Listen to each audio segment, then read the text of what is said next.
Welcome back to my channel, The Truth Speaks Group, where I am helping the 9-to-5 working woman to create work-life harmony and not work-life balance. My name is Marla J. Alberti, your life harmonizing coach.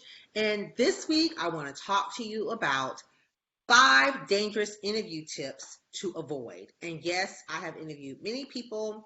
You guys know I'm a certified career coach. If you don't, well, I'm telling you, I'm a certified career coach, and I've looked at many resumes. I've been in many interviews. I've sat on interview panels, and I have seen all of these mistakes. So if you want more in-depth detail with these mistakes, I'm just going to hit just a little bit of it.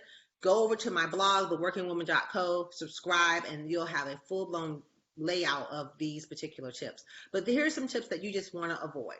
Of course, this episode is brought to you by theworkingwoman.co, of course, and obviously the link is going to be down below. Don't forget to hit the like button. Or I hear some people say smash the like button. I love that. Stephen Graham says that. Thanks, Stephen, for saying that.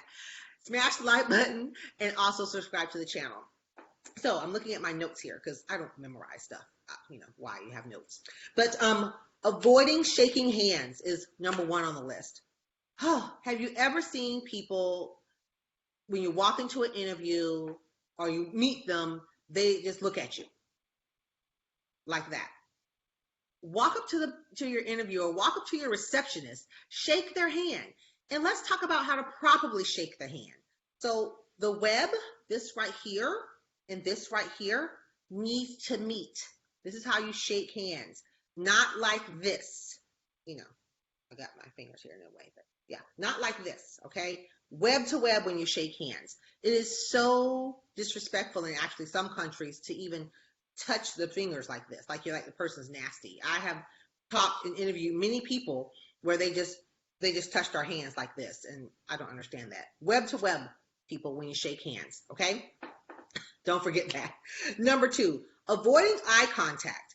So when the interviewer is asking you, the interviewee, a question, look them right in their eye. You don't have to stare at them like this, but you do want to look them in the eye and answer the question.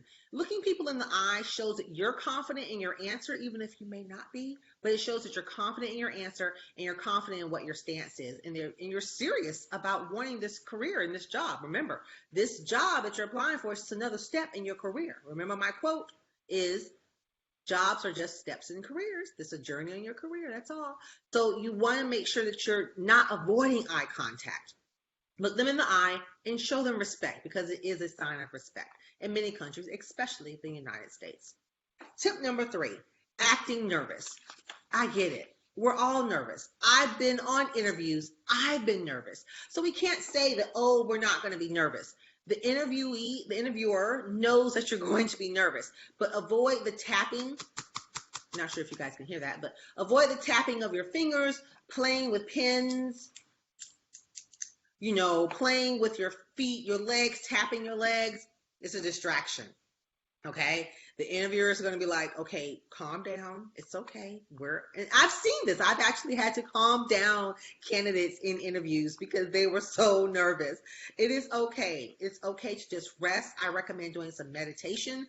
Meditation is really simple. Just sitting for a minute before you go in there. This is why you arrive early to interviews. So you can just sit for a minute in your silence. Just take a deep breath. They know that you're nervous. It's a common practice, so it's okay. But avoid all the nervous antics. Number 4, falling for bait questions. So what is a bait question? So bait questions are questions where they're going to try to hook you in, right? When you throw the rod out in the, like when you go fishing, you throw it out there, the bait, you're trying to get it, right? So a popular bait question is, so what are your weaknesses? I'm going to tell you a secret, guys.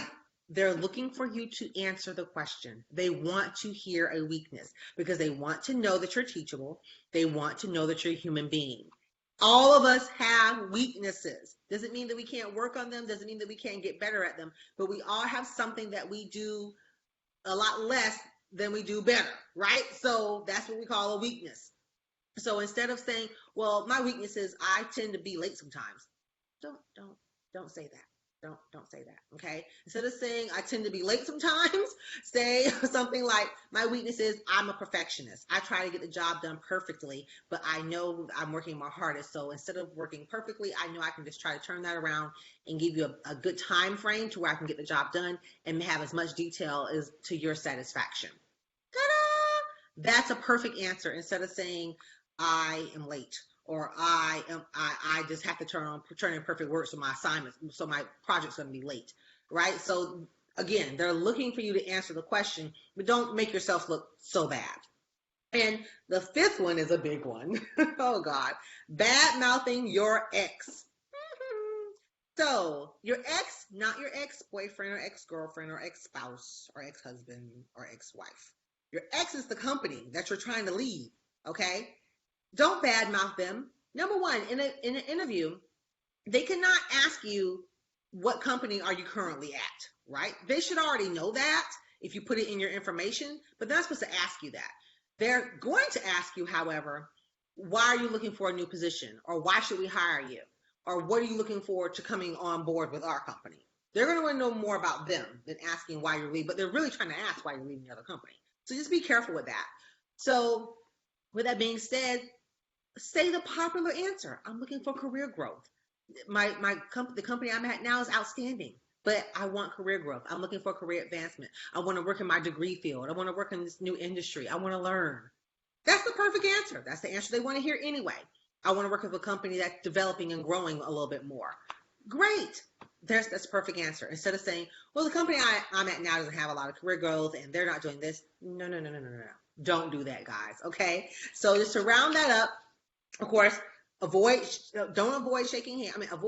not shaking hands. Okay. So that's a bad one. Web to web. Remember, eye contact. Make sure you make eye contact. Nervousness, tap, and clap, and all this stuff.